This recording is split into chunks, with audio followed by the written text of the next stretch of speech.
मुख्यमंत्री डॉक्टर मोहन यादव की अध्यक्षता में हुई मंत्रिपरिषद की बैठक में प्रदेश के विकास, शिक्षा, किसान कल्याण और महिला सशक्तिकरण से जुड़े कई महत्वपूर्ण फैसलों पर मुहर लगी। करीब 5,960 करोड़ रुपए की योजनाओं को मंजूरी देते हुए सरकार ने साफ संकेत दिया कि आने वाले समय में जन कल्याण और बुनियादी सुविधाओं के विस्तार पर जोर रहेगा।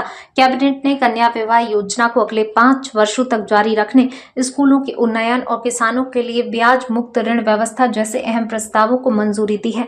भोपाल में मुख्यमंत्री डॉक्टर मोहन यादव की अध्यक्षता में आयोजित मंत्रिपरिषद की बैठक में कई महत्वपूर्ण जनहितैषी निर्णय लिए गए। बैठक में प्रदेश के सर्वांगीण विकास और विभिन्न कल्याणकारी योजनाओं के लिए लगभग 5,960 करोड़ रुपए की स्वीकृति प्रदान की गई।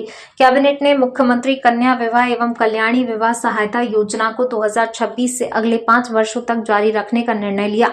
इस योजना के संचालन के लिए 1,740 करोड़ 57 लाख रुपए की मंजूरी दी गई। सरकार का मानना है कि इससे आर्थिक रूप से कमजोर परिवारों को बड़ी राहत मिलेगी और बेटियों के विवाह में सहयोग सुनिश्चित होगा। शिक्षा के क्षेत्र में भी बड़ा फैसला लिया गया है।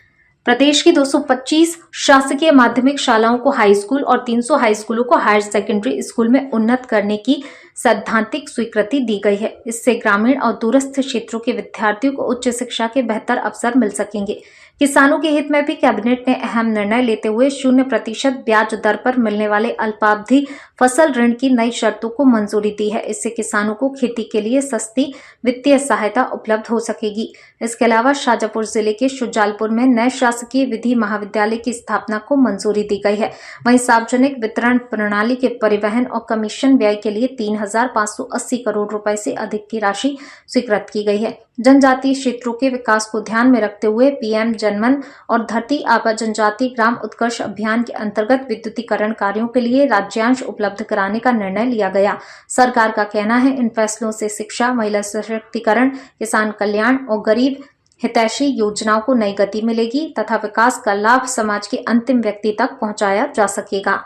किसान वर्ष जो मुख्यमंत्री जी डॉक्टर मोहन यादव जी ने 2025 को उद्योग वर्ष के रूप में मनाया था, ये 2026 हम किसान वर्ष के रूप में मना रहे हैं। इसमें किसानों को एक महत्वपूर्ण सौगात दी गई है कि मध्य प्रदेश में 0% के ऊपर किसानों को ऋण दिया जाता है। वह ऋण करीब 25,000 करोड़ रुपए के आसपास बांटा जाता है। अभी उसमें शर्त रहती है कि रबी और खरीफ के अलग अलग ऋण को बैंक के अंदर चुकारा किया जाएगा, परंतु अब यह शर्त और एक शर्त और है कि जो लास्ट डेट 31 मार्च है उस दिन सारा राशि उसकी भर दी जाएगी।